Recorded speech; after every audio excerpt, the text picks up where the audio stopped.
नमस्कार दोस्तों, आज की क्लास में एमपी जीके के अति महत्वपूर्ण प्रश्नों पर चर्चा करने वाले जो आपकी आने वाली एमपीपीएससी एग्जाम 2023 और 24 के लिए अति महत्वपूर्ण प्रश्न होने वाले। तो बिना किसी देरी के सबसे पहला क्वेश्चन आपके सामने आता है कि मध्य प्रदेश में सर्वाधिक वर्षा किस शाखा से होती है। अति इंपॉर्टेंट क्वेश्चन है कि मध्य प्रदेश में जो सबसे ज्यादा वर्षा होती है वो किस शाखा से होती है। तो याद रखना है, सबसे ज्यादा वर्षा पूछा है तो ये बंगाल की खाड़ी से होती है। ऑप्शन नंबर ए इसका राइट आंसर है, बंगाल की खाड़ी।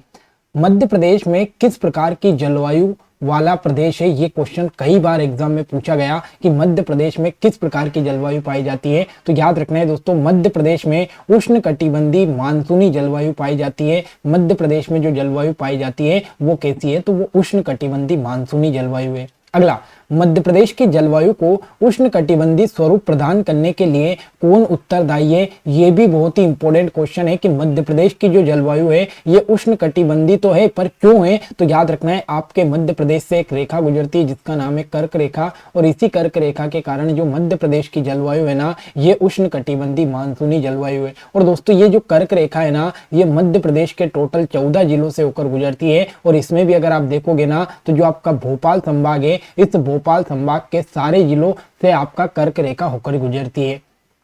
मध्य प्रदेश की जलवायु के अनुसार प्रदेश में कितनी ऋतुएं पाई जाती है। तो याद रखना है दोस्तों, मध्य प्रदेश में आपका कितनी ऋतुएं पाई जाती है। तो मध्य प्रदेश में 3 ऋतु पाई जाती है। पहली आपकी ग्रीष्म ऋतु जिसको गर्मी का टाइम हम बोलते हैं, उसके बाद में आपका वर्षा ऋतु जो कि आपका बारिश का टाइम है, और एक आती है आपकी शीत ऋतु। तो मध्य प्रदेश में टोटल 3 ऋतुएं आपकी पाई जाती है। अगला, जलवायु के आधार पर मध्य प्रदेश को कितने भागों में बांटा गया। मोस्ट इंपोर्टेंट क्वेश्चन है। तो याद रखना है दोस्तों, जलवायु के आधार पर मध्य प्रदेश को टोटल 4 भागों में बांटा गया। ऑप्शन नंबर 20 का राइट आंसर है। मध्य प्रदेश को जलवायु के आधार पर कितने भागों में बांटा गया, तो 4 भागों में बांटा गया। इस क्षेत्र में ग्रीष्म ऋतु में अत्यधिक गर्मी तथा सर्दी में साधारण ठंड पड़ती है। ये क्वेश्चन भी बहुत इंपॉर्टेंट है कि मध्य प्रदेश का वो कौन सा क्षेत्र है जहां पर गर्मी में तो बहुत ज्यादा गर्मी होती है, लेकिन जब भी ठंड आती है तो ठंड साधारण रहती है। तो याद रखना है दोस्तों, जो नर्मदा सोन घाटी वाला क्षेत्र है ना, ये नर्मदा सोन घाटी वाला क्षेत्र ऐसा क्षेत्र है जहां पर गर्मी तो बहुत अधिक होती है, लेकिन जब सर्दी आती है तो सर्दी जो होती है ये साधारण होती है। तो ये चीज याद रखना है। लेकिन दोस्तों, बात करें जो मालवा का पठार है ना, इस मालवा के पठार में सम जलवायु पाई जाती है। कैसी जलवायु पाई जाती है, तो सम जलवायु पाई जाती है। और जब यहाँ पर चीनी यात्री फाहियान आया था ना, तो चीनी यात्री फाहियान ने ये बोला कि भाई ये मालवा वाले जो क्षेत्र की जलवायु है ना, ये तो विश्व की सर्वश्रेष्ठ जलवायु है। विश्व की सर्वश्रेष्ठ जलवायु जो है ये कौन सी है, तो ये मालवा वाले क्षेत्र की जलवायु है। ऑप्शन नंबर डी इसका राइट आंसर है। सॉरी, ऑप्शन नंबर सी इसका राइट आंसर है, लेकिन ये मालवा के बारे में याद रखना है। मध्य प्रदेश के किस क्षेत्र की जलवायु को सम जलवायु कहा जाता है। तो ये अभी मैंने आपको बताया कि मालवा की जो जलवायु है ये विश्व की सर्वश्रेष्ठ जलवायु है, और यहाँ पर सम जलवायु पाई जाती है। ना अधिक गर्मी और ना अधिक ठंड यहाँ पर होती है। मध्य प्रदेश में ऋतुओं को अन्य नाम से जाना जाता है। देखो, मध्य प्रदेश में जो यहाँ पर 4 ऑप्शन दिए है ना, तो इसका राइट आंसर तो ऑप्शन नंबर सभी होगा। क्योंकि अगर देखोगे तो यूनाला मतलब क्या होता है दोस्तों, तो जो आपका ग्रीष्म ऋतु या गर्मी का जो टाइम है ना, इसको यूनाला कहा जाता है। फिर हम बात करें चौमासा की, तो जो आपका वर्षा ऋतु है ना या बारिश का टाइम है, इसे चौमासा कहा जाता है। और फिर हम बात करें शीत ऋतु की या ठंड का टाइम जो है, इसे शियाला कहा जाता है। तो उपरोक्त सभी जो नाम है ना, ये मध्य प्रदेश में ऋतुओं के अन्य नाम है। सूर्य की किरणें किस रेखा पर लंबवत पड़ने से मध्य प्रदेश में अधिक गर्मी पड़ती है। तो याद रखना है, मध्य प्रदेश से मैंने अभी आपको बताया एक ही रेखा होकर गुजरती है जिसका नाम है कर्क रेखा, और कर्क रेखा मध्य प्रदेश के 14 जिलों से होकर गुजरती है। अब इस कर्क रेखा की हम बात करें तो इसी कर्क रेखा के कारण मध्य प्रदेश की जो जलवायु है वो कैसी है, उष्णकटिबंधीय मानसूनी जलवायु है। और इसी कर्क रेखा पर जब सूर्य की किरणें सीधी पड़ती है तो मध्य प्रदेश में जो गर्मी है ये गर्मी पड़ जाती है, गर्मी बढ़ जाती है। ये चीज आपको याद रखना है। मध्य प्रदेश में अधिकतम तापमान वाला स्थल कौन सा है, ये आपको बताना है। तो सभी जानते हैं कि जो मध्य प्रदेश में गंज बासोदा है, गंज बासोदा मध्य प्रदेश का सबसे ज्यादा तापमान वाला स्थान है। ऑप्शन नंबर सी इसका राइट आंसर है। और गंज बासोदा किस जिले में आता है, तो ये मध्य प्रदेश के विदिशा जिले के अंतर्गत आता है। किस माह में समूह को मध्य प्रदेश में द्वितीय ग्रीष्म ऋतु कहा जाता है। अति इंपोर्टेंट क्वेश्चन है कि किस माह को द्वितीय ग्रीष्म कहा जाता है। तो याद रखना है दोस्तों, जब आप देखोगे गर्मी का टाइम पीरियड चलता रहता है, और गर्मी के टाइम पीरियड के बाद में आपने देखा होगा क्या आती है, तो आपका थोड़ा सा बारिश आती है। क्या आती है, आपकी बारिश आती है। और इस बारिश के बाद में जो उमस वाला टाइम पीरियड रहता है ना, उसी उमस को क्या कहा जाता है, उसी को द्वितीय ग्रीष्म या दूसरी गर्मी कहा जाता है। और ये सितंबर अक्टूबर के महीने में पड़ती है, सितंबर अक्टूबर के महीने में पड़ती है। ऑप्शन नंबर डी इसका राइट आंसर है। मध्य प्रदेश का सबसे कम तापमान किस स्थान पर रहता है? तो मध्य प्रदेश में अगर आपसे पूछे ना सबसे कम तापमान कहाँ रहता है, तो ये शिवपुरी में रहता है, शिवपुरी में। तो अगर यहाँ पर एक चीज पूछे कि मध्य प्रदेश में सबसे ज्यादा ठंड कहाँ पर पड़ती है, तो ये शिवपुरी में। और मध्य प्रदेश में सबसे ज्यादा गर्मी कहाँ पर होती है, तो ये गंजवासुदा में होती है। मध्य प्रदेश में सर्वाधिक वर्षा किस स्थान पर होती है? तो सभी जानते हैं कि मध्य प्रदेश में सबसे ज्यादा जो वर्षा होती है ये पंचमढ़ी में होती है। और कितनी होती है दोस्तों? तो 199 सेंटीमीटर वर्षा यहाँ पर होती है, 199 सेंटीमीटर।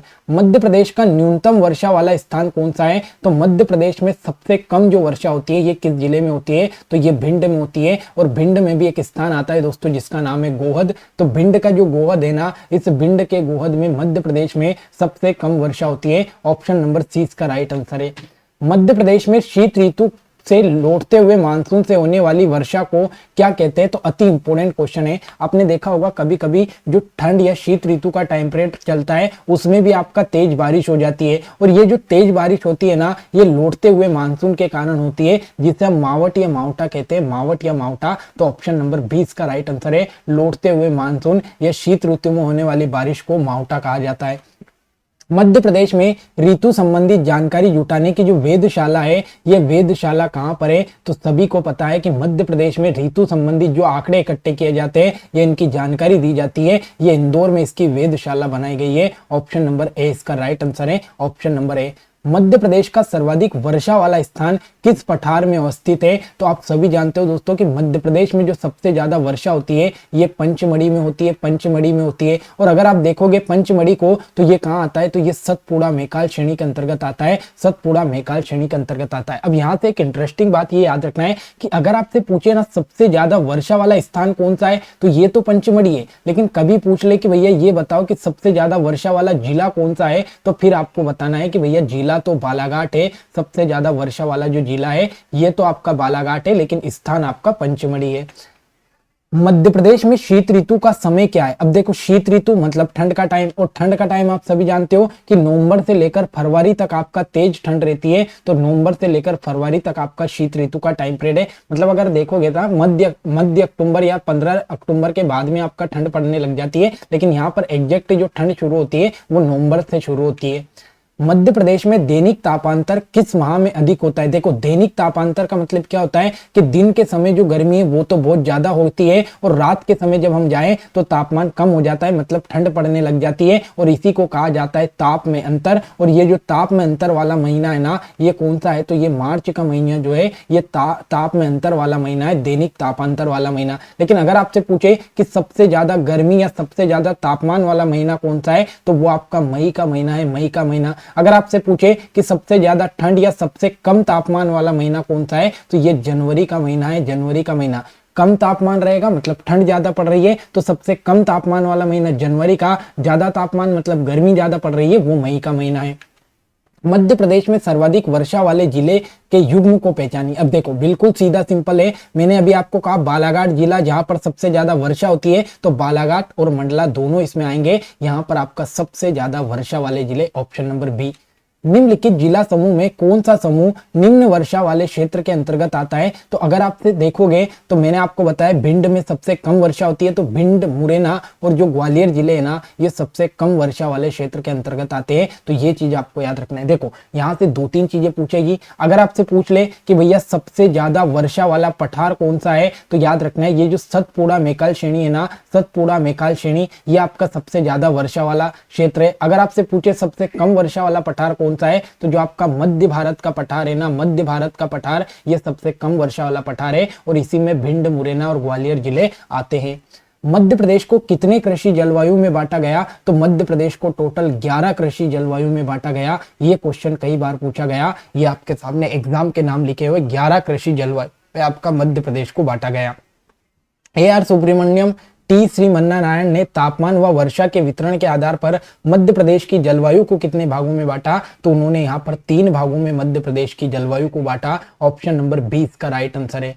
मध्य प्रदेश की ग्रीष्मकालीन राजधानी किसे कहा जाता है? तो मध्य प्रदेश की जो ग्रीष्मकालीन राजधानी है ये कौन सी है दोस्तों? तो ये आपकी पंचमढ़ी है। मध्य प्रदेश की ग्रीष्मकालीन राजधानी कौन सी है? तो पंचमढ़ी। अब एक चीज याद रखना है, यहां से अगर आपसे पूछे कि मध्य प्रदेश की खेल राजधानी कौन सी है, तो ये आपका इंदौर। मध्य प्रदेश की वाणिज्य राजधानी कौन सी है? तो ये भी आपका इंदौर हो जाएगा, इंदौर हो जाएगा। फिर अगर आपसे पूछे मध्य प्रदेश की संगीत राजधानी कौन सी है, तो ये मेहर हो जाएगा, मेहर, और जो कि अभी मध्य प्रदेश का 55वां जिला बनाया गया। अगर आपसे पूछे दोस्तों कि मध्य प्रदेश की संस्कार राजधानी कहां पर है, तो संस्कार राजधानी कहां है दोस्तों? जबलपुर में है। संस्कार राजधानी कहां पर है? जबलपुर में। तो ये इतनी सारी राजधानी आपको याद रखना है। इस right answer option number C होगा। ग्रीष्मकालीन राजधानी कहां पर है? पंचमढ़ी में।